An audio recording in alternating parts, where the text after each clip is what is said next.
प्रतिदिन की पूजा में कौन सी आरती करनी चाहिए? कहीं आप भी बिना आरती ही पूजा तो नहीं करते हैं? श्री शिवाय नमस्तुभ्यम महाराज, आप सभी में से अधिकांश माताएं बहनें प्रतिदिन भगवान का पूजन करती हैं और आपके मन में यह प्रश्न जरूर आता है कि आखिर हमें रोज की पूजा में कौन सी आरती गानी चाहिए? ऐसी कौन सी आरती है जिससे भगवान हमारी पूजा को स्वीकार करें और हमारी भक्ति से प्रसन्न हो जाएं? इसी के साथ महाराज, कई लोगों के मन में यह भी सवाल रहता है कि पूजा करते समय हमें किन नियमों का पालन करना चाहिए और यदि कभी हमसे पूजा के दौरान कोई गलती हो जाती है तो उसे कैसे सुधारा जाए। तो महाराज, संपूर्ण जानकारी के लिए वीडियो के अंत तक बने रहे और यदि आपको यह जानकारी उचित लगे तो वीडियो को लाइक करें, चैनल को सब्सक्राइब करें और कमेंट बॉक्स में ओम नमः शिवाय या जय मां लक्ष्मी जरूर लिखें। तो महाराज, प्रत्येक घर की जो माताएं बहनें होती हैं वही अधिकतर घर में भगवान का पूजन करती हैं। घर के मंदिर को साफ रखना, भगवान को स्नान कराना, उन्हें फूल चढ़ाना, दीपक जलाना और आरती करना, ये सभी कार्य अधिकतर घर की महिलाएं ही करती हैं। इसलिए ये जानकारी विशेष रूप से उन माताओं बहनों के लिए बहुत उपयोगी है जो प्रतिदिन भगवान का पूजन करती हैं। क्योंकि महाराज, कई बार हम पूरी श्रद्धा और भक्ति के साथ भगवान का पूजन तो करते हैं लेकिन हमें सही नियमों की पूरी जानकारी नहीं होती है। कई बार ऐसा होता है कि हम पूजा तो कर लेते हैं लेकिन मन में ये शंका बनी रहती है कि कहीं हमारी पूजा में कोई कमी तो नहीं रह गई या कहीं हमसे पूजा के समय कोई गलती तो नहीं हो रही। इसलिए ये बहुत जरूरी है कि हमें पूजा के सही नियमों की जानकारी हो ताकि हम भगवान का पूजन पूरी श्रद्धा और सही विधि से कर सकें।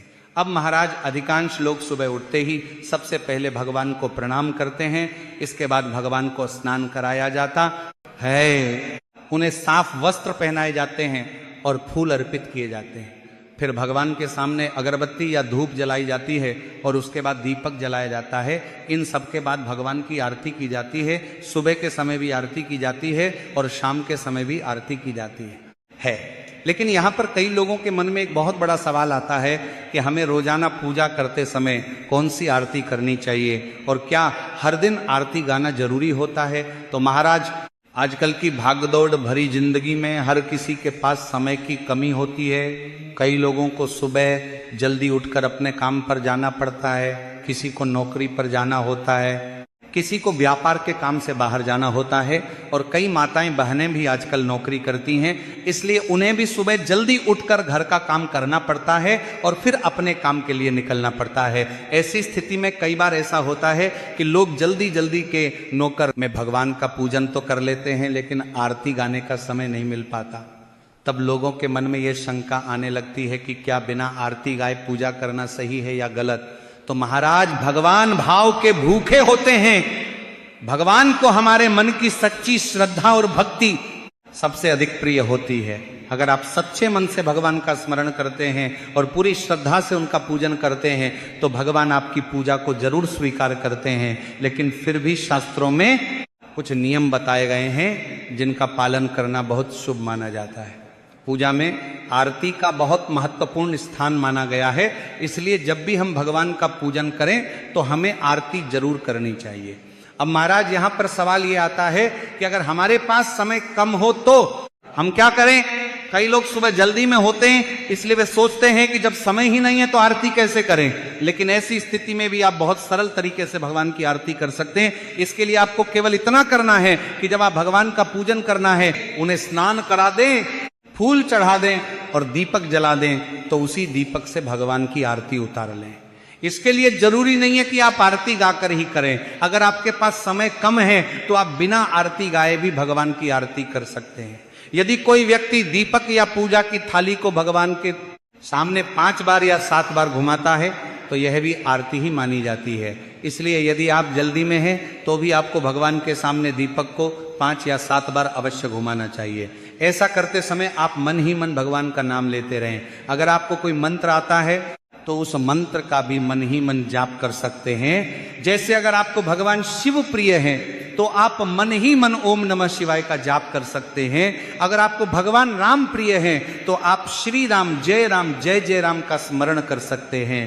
अगर आपको भगवान विष्णु प्रिय हैं तो आप ओम नमो भगवते वासुदेवाय का जाप कर सकते हैं। इस प्रकार जब आप भगवान का स्मरण करते हुए दीपक से उनकी आरती उतारते हैं तो भगवान आपकी पूजा को अवश्य स्वीकार करते हैं। इसके बाद आपको वही आरती भगवान को दूरी स्वयं भी आरती लेनी चाहिए, फिर उस दीपक को भगवान के सामने रख देना चाहिए और उसके बाद आप अपने काम के लिए जा सकते हैं। इस प्रकार अगर कोई व्यक्ति समय की कमी के कारण आरती गाकर नहीं कर पाता तो भी इस तरीके से वह भगवान की आरती कर पाती है सकता है और भगवान उसकी पूजा को जरूर स्वीकार करते हैं। इसलिए महाराज, अगर आप सुबह जल्दी में रहते हैं और आपको किसी काम के लिए जल्दी निकलना पड़ता है तो भी आपको घबराने की जरूरत नहीं है। बस सच्चे मन से भगवान का पूजन कीजिए, दीपक जलाइए और भगवान की आरती अवश्य उतारिए। ऐसा करने से भगवान की कृपा आप पर बनी रहती है और आपकी प्रतिदिन की पूजा भी पूर्ण मानी जाती है। अब महाराज, हम ये जानते हैं कि जो माताएं बहनें घर पर रहती हैं और जिनके पास सुबह के समय थोड़ा अधिक समय होता है, उन्हें प्रतिदिन की पूजा में किस प्रकार आरती करनी चाहिए। देखिए, कई घरों में ऐसा होता है कि सुबह के समय घर की महिलाएं आराम से भगवान का पूजन करती हैं, भगवान को स्नान कराती हैं, उन्हें वस्त्र पहनाती हैं, फूल अर्पित करती हैं और फिर पूरे नियम के साथ भगवान की आरती भी गाती हैं। ऐसे में कई लोगों के मन में यह सवाल भी आता है कि अगर हमारे पास समय है तो हमें रोज पूजा में कौन सी आरती गानी चाहिए और किस प्रकार आरती करनी चाहिए जिससे भगवान सबसे अधिक प्रसन्न हों। तो देखिए महाराज, जब भी आप भगवान का पूजन करें तो सबसे पहले आपको अपने मन को शांत करना चाहिए और भगवान का स्मरण करना चाहिए। उसके बाद आपको अपने घर के मंदिर को साफ करना चाहिए, क्योंकि जिस स्थान पर भगवान विराजमान होते हैं वह स्थान पर भगवान के लिए हमेशा स्वच्छ और पवित्र होना चाहिए। इसके बाद भगवान को स्नान कराना चाहिए। अगर आपके घर में भगवान की मूर्ति है तो आप उन्हें जल से स्नान करा सकते हैं और यदि चित्र है तो आप उन्हें साफ कपड़े से पोंछ सकते हैं। इसके बाद भगवान को साफ वस्त्र अर्पित करेगा इसके करने चाहिए और फिर उन्हें फूल चढ़ाने चाहिए। भगवान को फूल अर्पित करना बहुत ही शुभ माना जाता है।